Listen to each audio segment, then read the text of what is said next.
Bonjour et bienvenue chez Mulab. Cette semaine, j'ai décidé de parler avec vous de la culpabilité de manger. Finalement, souvent, quand on s'interdit un aliment, euh, on finit par le manger quand même, malheureusement. On n'arrive pas à se l'interdire pour la vie, ce qui est une bonne chose en passant. Mais cette culpabilité-là peut générer toutes sortes d'émotions, dont l'irritabilité, la frustration. On n'accepte pas notre corps. En plus, on mange, même si on ne veut pas manger un aliment, on est frustré. Et si vous êtes de celles qui mangez vos émotions, cette frustration-là finit par vous faire manger. Parce qu'on ne sait pas vraiment comment on se sent mal, c'est difficile d'identifier, genre je me sens frustrée parce que j'ai mangé. Des fois on va le savoir, là, mais ça reste en dedans de nous un certain temps, puis éventuellement on finit par manger pour arrêter de ressentir cette sensation-là.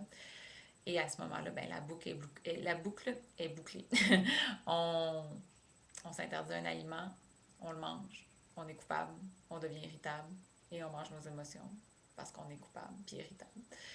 Je trouvais que c'est un thème intéressant, étant donné que le temps des fêtes s'en vient et qu'on sait évidemment que c'est une période propice à l'abondance de nourriture qui est souvent associée à de la nourriture qui rentre dans les aliments, qui nous rendent coupables de manger.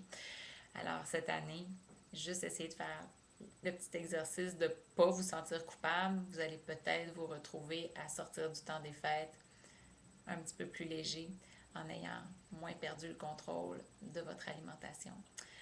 Donc finalement, le sondage sur le site cette semaine nous disait qu'effectivement, vous êtes environ 80% à vous sentir irritable lorsque vous mangez des aliments qui vous font sentir coupable. Et donc, évidemment, cette vidéo s'adresse à une grande partie des gens qui nous écoutent. Donc, vous n'êtes pas seul. Il y en a d'autres comme vous. Puis, essayez. Prenez le risque de ne pas vous sentir coupable. Vous allez peut-être être très surpris des résultats. La semaine prochaine, excusez-moi, au retour des fêtes, je vais vous parler des aliments rassasiants.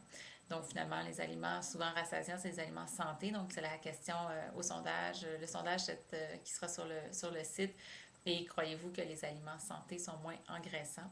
Et on va voir ce qu'il y en est par rapport à tous ces aliments dits rassasiants. Donc sur ce, je vous souhaite un joyeux temps des fêtes.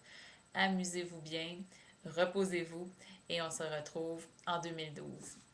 Au revoir.